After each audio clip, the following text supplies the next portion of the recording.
Friends, நான் உங்கள் தோழி லதா பேசிகிட்டு இருக்கேன்.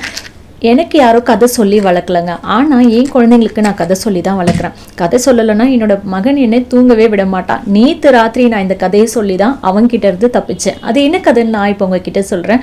ஒரு ராஜா இருந்தார். அவர்கிட்ட மிகப்பெரிய ராஜ்யமும் இருந்தது. அவருக்கு 3 குழந்தைகள். 3 குழந்தைகள் இருக்கும் பொழுதும் கிட்டத்தட்ட 1 வருடம் தான் வித்தியாசம். ரொம்ப வயது வித்தியாசமும் இல்லை குழந்தைகள் கிட்ட. அப்போ ராஜ்யத்தை யார்கிட்ட கொடுக்கறது அப்படின்றது ராஜாவோட மிகப்பெரிய கவலையாக இருந்தது. அதனால ராஜா என்ன செய்தார் அப்படின்னா 1000 பொற்காசுகளை ஒரு மூட்டையை கொண்டு வந்து தன்னுடைய 3 குழந்தைகள் கிட்டையும் கொடுத்துட்டாரு. 3 மகன்களும் அதை மகிழ்ச்சியோட வாங்கிக்கிட்டாங்க.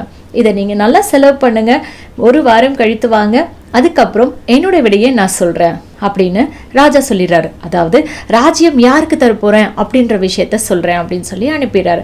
3 பேரும் தனக்கான பொற்காசுகளை எடுத்துக்கிட்டு அவங்கவுங்க வழியில் போகிறாங்க. முதல் மகன் என்ன செய்கிறான் அப்படின்னா, அவனுக்கு பணத்தை நிறையவா சேகரிக்கணும், அதாவது பணத்தை ரெட்டிப்பாக ஆக்கணும் அப்படின்றதுக்காக அவன் அவனுடைய பணத்தை குதிரை பந்தயத்தில் முதலீடு செய்கிறான். ஆனால் குதிரைகள் அவன் நினச்ச மாதிரி வெற்றியை அவனுக்கு கொண்டு வரல. அதனால அவன் கொண்டு போன பணம் பாதி போயிடுச்சு. அதுக்கப்புறம் சரி, நம்ம சூதாட்டத்திலேயாவது போய் ஒரே நாளில் இழந்ததை எல்லாத்தையும் ஜெயிச்சிடலாம் அப்படின்னு நினைக்கிறான். அதுவும் அவனுக்கு லாபம் தரல. அதுலேயும் அவன் எல்லா பணத்தையும் வீணாக்கிடுறான். அதுக்கப்புறம் 2வது மகன் என்ன செய்தான் அப்படின்னு யோசிச்சு பார்த்தீங்களா? 2வது மகன் தன்னுடைய பணத்தை ஏழை எளியோர்களுக்கெல்லாம் வாரி வாரி வழங்குறாரு. அதாவது இவனுக்கு இல்லைப்பா, கொஞ்சம் காசு கொடுத்துடலாம், இவன் ரொம்ப கஷ்டப்படுறான்ப்பா, ஐயோ பாவம்னு பார்த்து எல்லாத்தையும் தான தர்மம் பண்ணிடுறாரு. கடைசியில் அவர் ஆண்டி ஆயிட்டார். அவர்கிட்ட ஒன்றுமே இல்லை. அதுக்கப்புறம் 3வது மகன் என்ன செய்தார் தெரியுமா? தன்னுடைய அப்பா எப்படி ராஜ்யத்தை நடத்துகிறாருன்னு ரொம்பவே கவனித்த இந்த 3வது குழந்தை தன்னுடைய நாட்டில் யாருக்கு என்ன தேவைன்றதை ஃபஸ்ட்டு விசாரிக்கிறார்.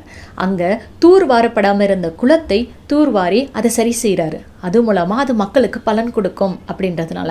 அதுக்கப்புறம் அங்கே இருக்கக்கூடிய சில வீரர்களுக்கு இராணுவ பயிற்சியும் கொடுக்குறாரு.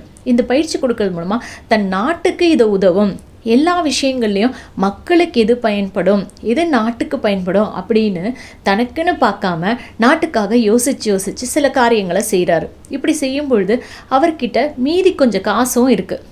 2 வாரம் கழித்து அப்பா கிட்ட போகிறாங்க. அப்பா விசாரித்து எல்லாத்தையும் பார்க்குறாரு. அப்போது யாருக்காக ராஜ்யத்தை கொடுக்க போகிறாரு? சந்தேகமே இல்லைங்க, 3வது மகனுக்காக தான் தன்னுடைய ராஜ்யத்தை கொடுத்தாரு.